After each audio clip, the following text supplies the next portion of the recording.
The Devil's Wing, a tale of the Hellish Fly.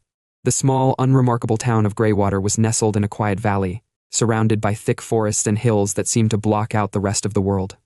It was the kind of town where nothing much happened, but in recent weeks, an unsettling rumor had spread. People spoke in hushed tones about a fly, a simple black fly that buzzed from house to house, leaving chaos in its wake. They said it only came at night. If it landed on you while you slept, you'd be plunged into nightmares so vivid, so horrifying, that many woke up screaming, drenched in sweat. Some claimed they couldn't sleep anymore, afraid of the return of that tiny black creature.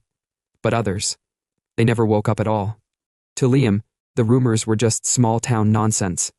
He was a practical man, more concerned with paying bills and getting by than with ghost stories. He worked as a mechanic in town, fixing up the locals' cars and trucks, and by the end of each day, he was so worn out that he barely remembered hitting the pillow. If there was some cursed fly buzzing around, it was the least of his concerns. But that would change. It was a humid summer evening when Liam first noticed the fly. He was lying in bed, half listening to the rhythmic hum of the fan above him, his eyes heavy with sleep. His room was dark except for the faint orange glow of a streetlight outside his window. The day had been long and draining, and all he wanted was to drift into a peaceful sleep. But then, a faint buzzing filled the air. At first, Liam ignored it, turning over on his side and pulling the covers tighter around himself. It was just a fly. Nothing unusual about that. The buzzing grew louder, more insistent. Irritated, Liam swatted at the air, his eyes still closed. He felt something brush against his ear, and then, silence. The buzzing stopped. He grumbled, settling back into the bed. But something strange lingered in the air, a sensation that made the tiny hairs on the back of his neck stand on end. It was as if the room had grown colder, and the darkness around him seemed to deepen, becoming thick and suffocating. His body felt heavy, too heavy, like an invisible weight was pressing him down into the mattress. Sleep came suddenly, pulling him under before he could resist, and with sleep came the nightmare. Liam found himself standing in the middle of an endless field, the sky above a strange shade of red, as though it were on fire. The sun hung low, burning blood orange on the horizon, but its warmth was gone. The air was cold, biting into his skin, and the wind howled around him like the wail of a distant animal. The ground beneath his feet was dry and cracked, with deep fissures spreading out in every direction, as though the earth itself had been wounded. Something was wrong. He didn't know where he was or how he had gotten there. The last thing he remembered was lying in his bed trying to sleep. He turned in circles, scanning the horizon. There was no sign of life, no trees, no animals, nothing. Just the endless expanse of barren earth. But in the distance, something caught his eye. A figure, small and barely visible, stood at the far end of the field, its outline dark against the burning sky. Liam hesitated. Every instinct screamed at him to stay where he was, but his legs moved of their own accord, drawing him toward the figure. As he got closer, his heart pounded in his chest, the rhythmic thudding the only sound breaking the unnatural silence.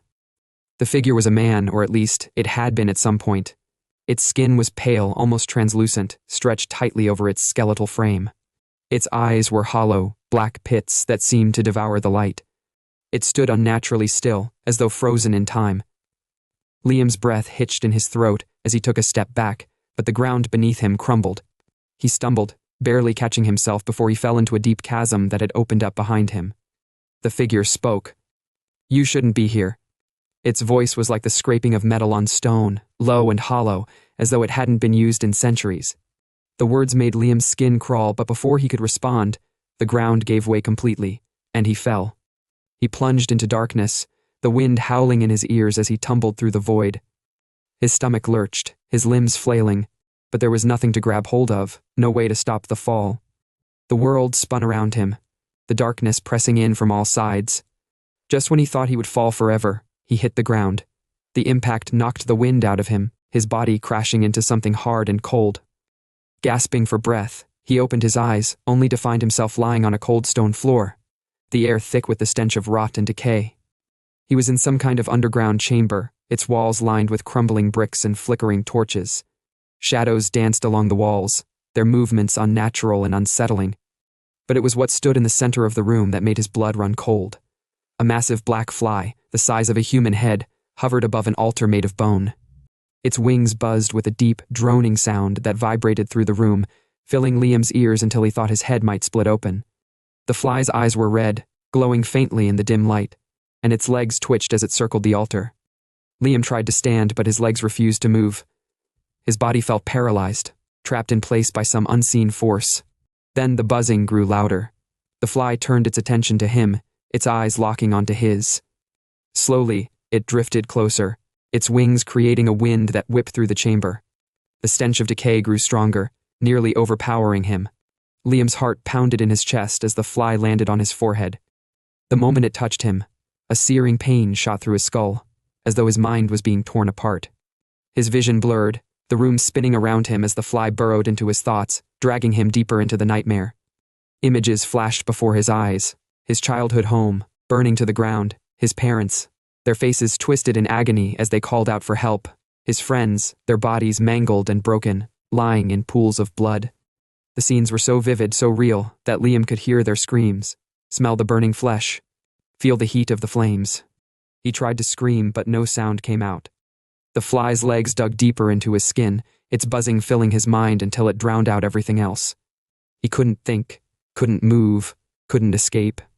And then, just as suddenly as it had begun, the images stopped. Liam found himself standing in the middle of a field again, but this time, the sky was black, the air thick with smoke. The ground was littered with bodies, their faces frozen in expressions of terror. The fly was gone, but the buzzing remained, echoing in his ears like a distant, malevolent laugh. He turned in circles, his heart racing. There was no escape, no way out of this nightmare. The dead lay all around him, their hollow eyes staring up at the sky. "Why?" he whispered, his voice barely audible over the buzzing. "Why is this happening?" A figure appeared in the distance, walking slowly toward him. It was the same man from before, his skin pale and stretched, his eyes hollow and black. As he approached, Liam's heart sank. There was something familiar about him, something that made Liam's stomach turn. When the figure was close enough, it stopped, staring at him with those empty, soulless eyes. "You brought this upon yourself," the figure rasped, its voice barely more than a whisper. "You let it in." Liam shook his head, his throat tightening. "I don't understand." The figure stepped closer, its skeletal hand reaching out to touch his chest. "You let it in," it repeated, its voice growing colder, darker. "Now it will never leave." Liam looked down, and to his horror, saw that his skin was starting to rot. Dark patches spread across his arms and chest, the flesh peeling away to reveal bone. He stumbled back, gasping in terror, but the rot spread faster, consuming him from the inside out. "No," he whispered, his voice trembling. "No." The figure smiled, a cold, cruel smile. "You can't escape it." Liam's vision blurred as the darkness closed in around him. The buzzing grew louder, filling his mind until it was the only sound he could hear. His body continued to decay, crumbling into dust as the fly's curse took hold. And then, everything went black. Liam awoke with a jolt, his body drenched in sweat. His heart pounded in his chest as he sat up, gasping for breath. For a moment, he didn't know where he was, the nightmare still clinging to his mind like a dark cloud. But then he realized he was in his bedroom.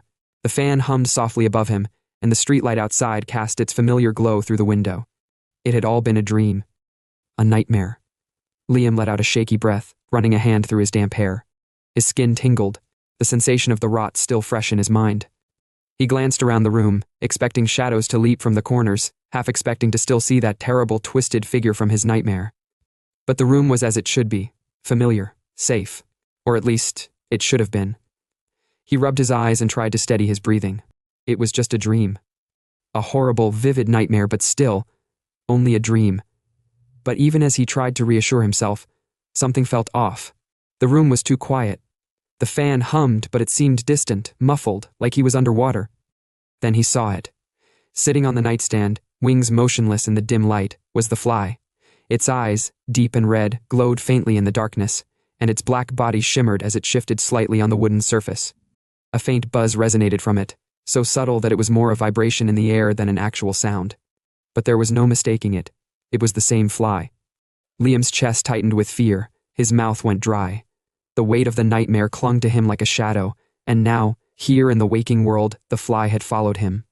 His mind raced. Could this still be the dream? Could it be some trick his mind was playing on him, a nightmare that hadn't ended? He pinched himself, hard, feeling the sting. No, this was real. This was terrifyingly real. The fly shifted again, its legs twitching. Without thinking, Liam swatted at it, trying to crush the creature beneath his palm. but it darted into the air, fast and erratic, buzzing angrily as it flew around the room. Liam scrambled out of bed, knocking over the lamp as he frantically grabbed anything he could find to swat it away. His heart pounded louder with each second the fly zipped around his head. He grabbed a book from the shelf and swung wildly, but the fly dodged each attempt, taunting him with its speed. His panic grew with each failed strike. It wasn't just a fly anymore, it was something far worse. Something that had come to haunt him, to finish what the nightmare had started. The buzzing grew louder, filling the room with that same terrible hum that had echoed in his nightmare, like the sound of 1,000 tiny wings beating in unison. The sound grew and grew until it seemed like it was coming from inside his head. The walls of the room seemed to close in, bending and warping, as the noise grew unbearable. Then, just as quickly as it had begun, the buzzing stopped. The fly hovered in the center of the room, its wings still now, as though waiting, watching. Liam, panting, his hands shaking, watched it too. His eyes locked on it, and for the first time he realized something horrifying. The fly wasn't just observing him. It was in control. The fly landed on his arm. Liam froze, his skin crawling beneath the insect's tiny legs. A sharp pain shot through his body, starting from where the fly touched him and spreading like wildfire. It was as if the fly had burrowed into his skin, sinking deeper than anything so small should be able to. His vision swam as the room darkened around him, the world spinning and twisting in ways that made no sense. The nightmare wasn't over, it had never ended. Liam blinked and found himself back in the endless field, the red sky burning low over the horizon. The dead lay scattered across the ground, their twisted, mangled bodies frozen in terror. The smell of burning flesh filled the air. His heart sank. He hadn't escaped. He was still trapped, still under the fly's control. But this time, something was different. The figure, the same skeletal man with hollow black eyes, stood before him again. This time, its presence was far more menacing. It no longer just watched him with distant curiosity. Its bony fingers reached out, brushing against Liam's chest, and a cold, unbearable pain shot through him. "You've seen the truth," the figure rasped. "You let it in and now it will feed." Liam gasped, the words echoing in his mind. His body felt heavy, the same sensation from the nightmare pulling him down. He could feel his skin rotting away, the patches of decay spreading like wildfire, just as before. But now, it wasn't just his body. The land around him, the endless field, was decaying too, the ground cracking and turning to ash beneath his feet. The fly buzzed around him, now larger, more monstrous than before. Its wings beat so fast that the air seemed to vibrate, and its red eyes blazed with a terrible hunger. "This can't be real," Liam cried, his voice hoarse and filled with panic. The figure smiled, the expression sending waves of nausea through him. "It's as real as it needs to be." With a deafening roar, the ground split open beneath Liam, and he fell once more, plunging into the black void below. But this time, he didn't hit the ground. He kept falling and falling, the wind screaming in his ears. The buzzing of the fly followed him down, growing louder and more insistent, until it was the only sound left in the world. Suddenly, the fall stopped.